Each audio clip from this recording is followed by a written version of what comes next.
The 2025 WNBA season was marketed like a revolution. Every broadcast opened with talk of record-breaking attendance and historic growth. Social media feeds were filled with sleek highlight packages, influencer partnerships, and press releases claiming the league had finally cracked the mainstream. It was supposed to be the year women's basketball cemented its place at the center of sports culture, where talent, storylines, and momentum all collided to create something unstoppable. But when the finals tipped off in Phoenix, the illusion began to crack. Cameras panned across the lower bowl, and what fans saw wasn't history in the making. It was rows of empty chairs. The sound wasn't the roar of a sold-out crowd. It was echoes bouncing off plastic seats. For a league that had spent months celebrating unprecedented interest, the reality hit hard. The so-called pinnacle of women's basketball looked like a preseason scrimmage in terms of turnout. Reports started surfacing online showing ticket resale prices dropping by the day, some as low as $10 for finals games. To put that into perspective, that's less than the cost of streaming the same game at home. Viewers who had been fed the narrative of surging fandom started asking a simple question. If the league was booming, why couldn't it fill its own championship arena? The disconnect between the message and the visuals became impossible to ignore. This wasn't just a bad look, it was a credibility crisis. Sports thrive on perception, scarcity, excitement, the sense that you're witnessing something rare.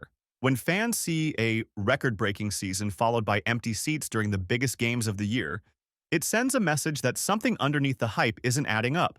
And that's where the real story begins, not in the highlight reels or the press releases, but in the uncomfortable gap between what's being sold and what's actually happening on the court. Numbers never lie. You can spin headlines, polish press releases, and drown the feed in hashtags, but the market always tells the truth. During the 2025 WNBA Finals, the truth came stamped on ticket stubs, or rather, on the resale sites that couldn't give them away. Game 3 in Phoenix reportedly dropped to $10 a seat. 10. That's not a typo. That's less than a single fast food meal or parking for a minor league game. And these weren't nosebleeds in a forgotten preseason matchup. This was the championship. Lower bowl seats sat untouched. Courtside sections that used to cost hundreds were quietly discounted to double-digit prices. It wasn't a one-off dip. It was the loudest indicator possible that demand had evaporated. Think about it. A finals ticket cheaper than a Caitlin Clark t-shirt. A league that spent the year declaring unprecedented growth couldn't convince locals to spend more than a lunch bill on its biggest night. And yet, behind the spreadsheets and PR optimism, there's something fascinating happening. Fans aren't rejecting women's basketball. They're rejecting the disconnect. They want authenticity, competition, and narrative tension, not marketing buzzwords. When they don't get that, the market reacts instantly, and in this case, brutally. If you're watching this and want stories like this broken down without filters, the real numbers, the real context, not just what networks spoon feed, make sure to subscribe to the channel, like this video, and drop a comment telling us what you think the WNBA should do next season.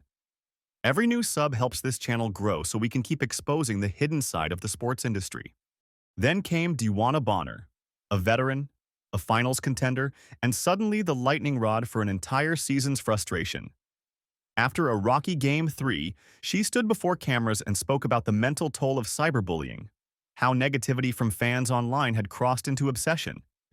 It was meant to be a vulnerable moment, maybe even a human one, but instead it lit a match under the discourse. Within hours, social media twisted her words into something else entirely.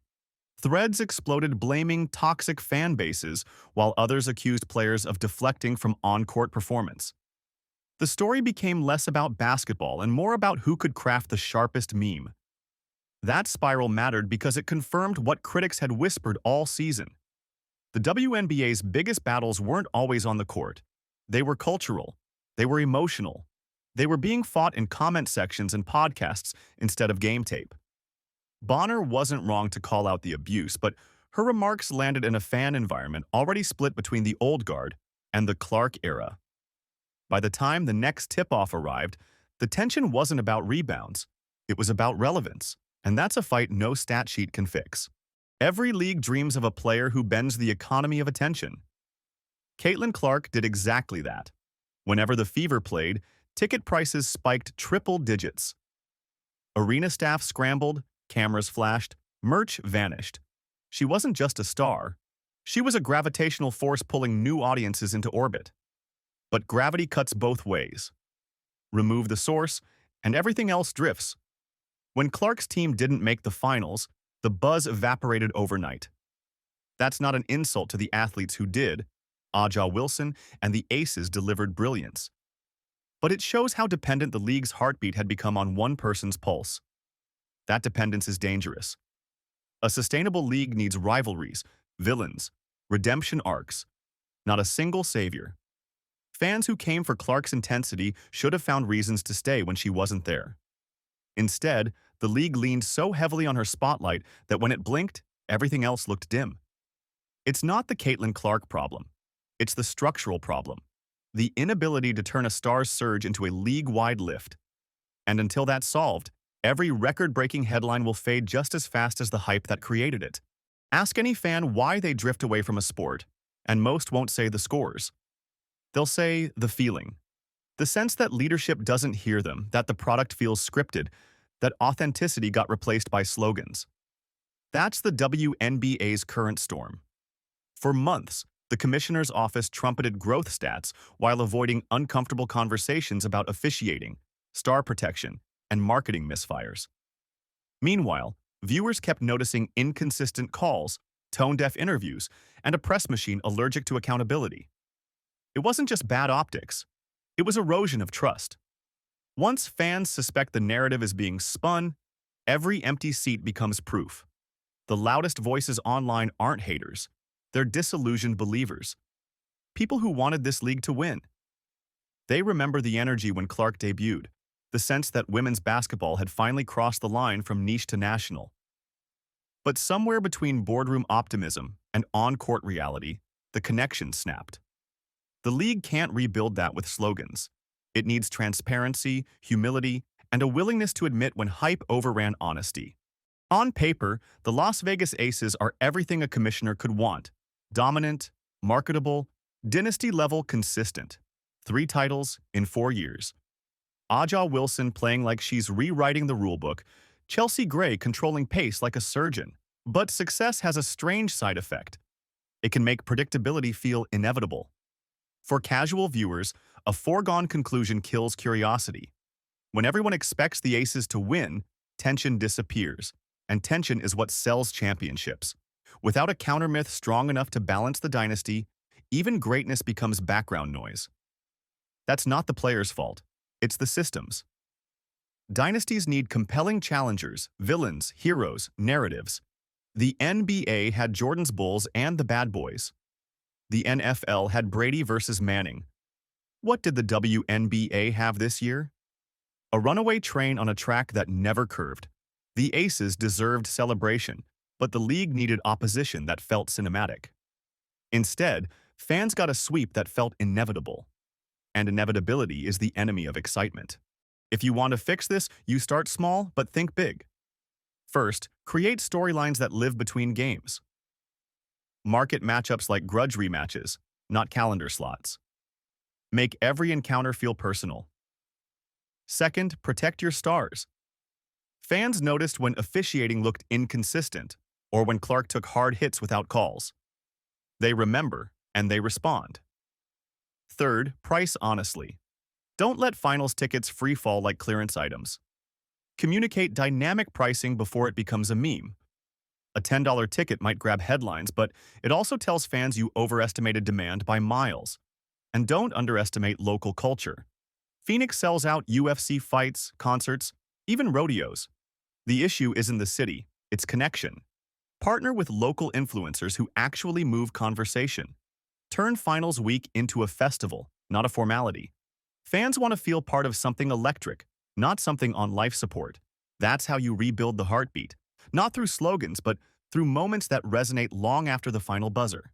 So here's the truth nobody on a media tour will admit. The WNBA's record-breaking season ended with a reality check. Growth can't just be measured in headlines or hashtags. It's measured in the noise level inside an arena when history's supposed to be happening. This final should have been a coronation. Instead, it looked like a rehearsal. But that doesn't mean the dream is dead. It means the league stands at a crossroads. It can learn from this, rebuild its trust, and turn the Clark effect into something sustainable. Or keep pretending that hype equals health. Fans aren't asking for perfection, they're asking for truth. They want competition that feels alive, stars who are protected, leadership that listens, and a product that respects their time and money. If the WNBA finds the courage to deliver that, the next finals won't need spin doctors or price drops. The crowd will speak for itself. And before you click away, remember, this channel exists to dig beneath the surface. If you value that kind of analysis, the data, the drama, and the truth, then hit that subscribe button, drop a like, and tell us in the comments, what's the one change the league must make before next season? Your feedback doesn't just grow this channel, it shapes the conversations that the mainstream avoids. Thanks for watching, and stay tuned, because next time, we're breaking down what the numbers really say about the future of women's basketball.